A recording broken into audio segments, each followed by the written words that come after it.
Nơi ai bình yên không ngắt quá mắt yêu thương như nơi này, nơi ai không chờ đợi em.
Nơi ai bình yên không ngắt quá mắt yêu thương như nơi này, nơi ai không chờ đợi em.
Chỉ cần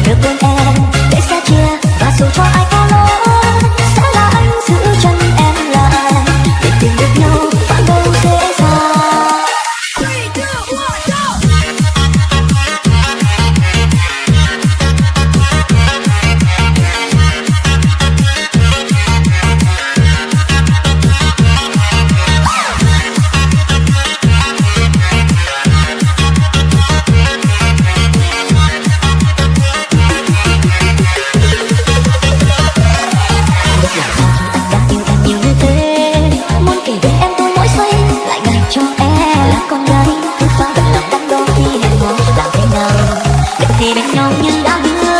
Từng một cái gật đầu thì cho mẹ về bên anh, để chẳng may đừng về chưa đông đã đến. Không bàn tay chở che em này, cái gật đầu dấu trắng sang trong chỉ cần được bên em, để sẽ chia và dù cho ai có lỗi sẽ là anh giữ chân em lại, để tìm được nhau vẫn đâu dễ dàng. Có lẽ từng một cái gật đầu thì cho mẹ về bên anh, để chẳng may đừng về chưa đông đã đến. Không bàn tay chở che em này, cái gật đầu dù chẳng sang trong nhưng chỉ cần được bên em, để sẽ chia và dù cho ai có lỗi sẽ là anh giữ chân em lại, để tìm được nhau mãi đâu dễ dàng.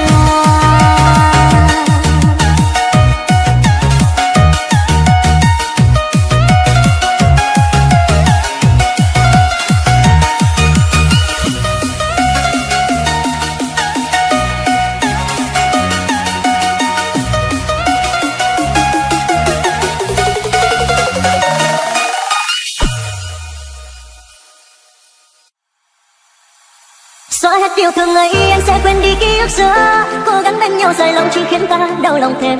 Anh sẽ sống một mình, sẽ quên em người ơi, anh sẽ trở lại là anh như trước kia chưa yêu em. Nước mắt cũng đã giật xuống, anh xin em hãy bước đi, hay đây con tim của anh giờ chìm trong giá băng. Đừng bận tâm về những gì ta đã có, giờ xin hãy để anh nhớ.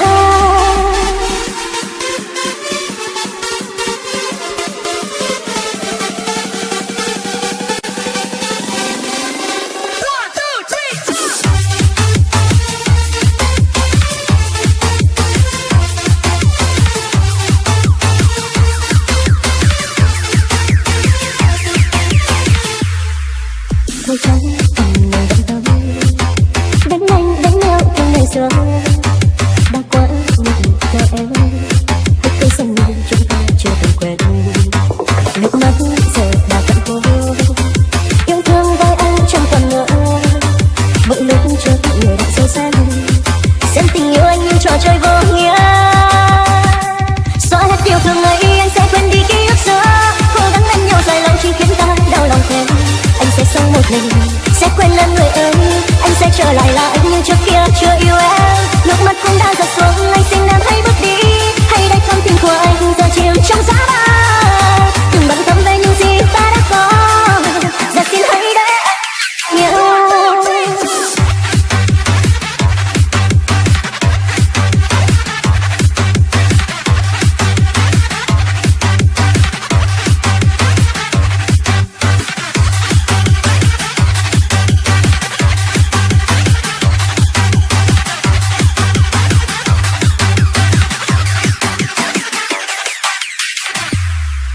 Nước mắt giờ đã cạn khô, yêu thương với anh chẳng còn nữa, bởi lúc trước người đã dối xa xem tình yêu anh như trò chơi vô nghĩa.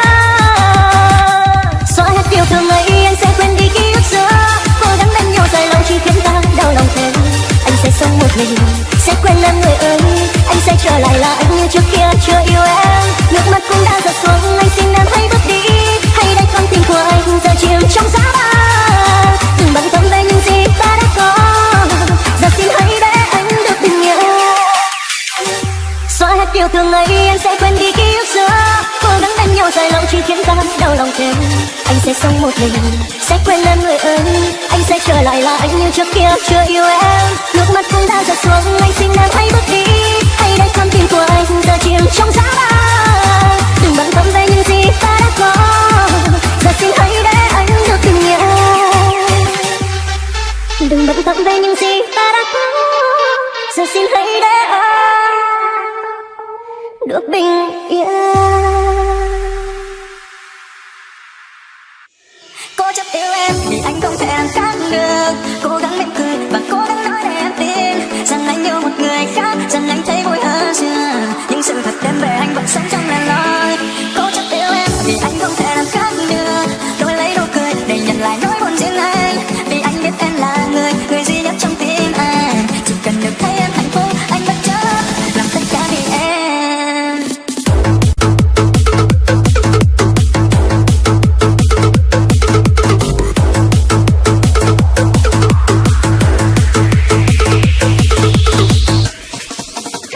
Dạo qua thêm một tháng sau để gặp anh ngày mai,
Thôi em cứ đâu mơ ra đi.